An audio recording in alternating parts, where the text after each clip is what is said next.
എല്ലാവർക്കും എൻ്റെ പുതിയ വീട്ടിലേക്ക് ഏവർക്കും സ്വാഗതം. ഞാൻ തലശ്ശേരി ചിക്കൻ ദം ബിരിയാണി വാങ്ങിച്ചു. ഇന്ന് ഒരാൾക്ക് കഴിക്കാൻ വേണ്ടിയാണ്, അതായത് എനിക്ക് കഴിക്കാൻ വേണ്ടി.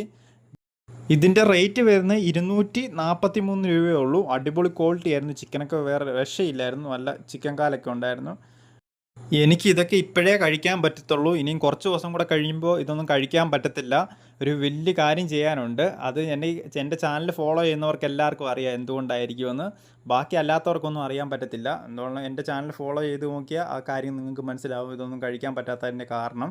എന്തുകൊണ്ടും അടിപൊളി ക്വാളിറ്റി ആയിരുന്നു. ഞാൻ വയറ് നിറച്ച് കഴിച്ചു. അയ്യോ, അടിപൊളി സാധനം. പക്ഷെ പപ്പടമില്ല. പപ്പടം അവസാനം അമ്മ ഉണ്ടാക്കി തന്നു, വേറെ പപ്പടം. എന്തുകൊണ്ട് സലാഡ് ഉണ്ടായിരുന്നു, അച്ചാറും ഉണ്ടായിരുന്നു. അയ്യോ, ചിക്കൻ ഒരു രക്ഷയില്ല. ചെറിയ ടൈപ്പ് റൈസ് ആയിക്കൊണ്ട് ആ മസാലയായിട്ട് പെട്ടെന്നാണ് ചേരുന്നത്. അതുകൊണ്ട് ഭയങ്കര ടേസ്റ്റാണ്. ചിക്കൻ എന്ന് പറഞ്ഞാൽ റോസ്റ്റ് ചെയ്തെടുത്ത ചിക്കനാണ്. അതുകൊണ്ട് നല്ല ടേസ്റ്റ് ഉണ്ട്. അടുത്തത് ഏറ്റവും നല്ലൊരു ഫുഡ് ഏതാണെന്ന് ട്രൈ ചെയ്താന്ന് നോക്കിയതൊന്ന് കമൻറ്റ് ചെയ്ത് അറിയിക്കുക. എന്തെങ്കിലും വെറൈറ്റി ഫുഡ് ഞാൻ വാങ്ങിച്ച് കഴിക്കാൻ പറ്റുമോ എന്ന് നോക്കട്ടെ. എന്തായാലും ഇപ്പം തന്നെ വേണം. പിന്നെ അത് കഴിഞ്ഞാൽ എനിക്കിതൊന്നും ട്രൈ ചെയ്യാൻ നോക്കാൻ പറ്റത്തില്ല. വലിയൊരു വീഡിയോ വരുന്നുണ്ട്, അതിനു വേണ്ടി തയ്യാറെടുക്കുവാണ്. അയ്യോ, എന്തുകൊണ്ടും അടിപൊളി ക്വാളിറ്റി ആയിരുന്നു. ഇന്ന് ഉച്ചയ്ക്കാണ് കഴിച്ചത്. അയ്യോ, അങ്ങനെ അച്ചാറും സലാഡും ഇതൊക്കെയാണ്.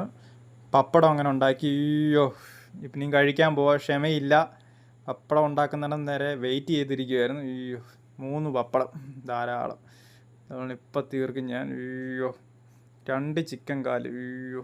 വീഡിയോ ഇഷ്ടപ്പെട്ടെങ്കിൽ ലൈക്ക് ചെയ്യുക, ഷെയർ ചെയ്യുക, സബ്സ്ക്രൈബ് ചെയ്യുക, ഹൈപ്പ് ചെയ്യുക, മാക്സിമം സപ്പോർട്ട് ചെയ്യുക. അടുത്തൊരു അടിപൊളി വീഡിയോ ആയിട്ട് വരുന്നതാണ് ഗൈസ്. Bye bye.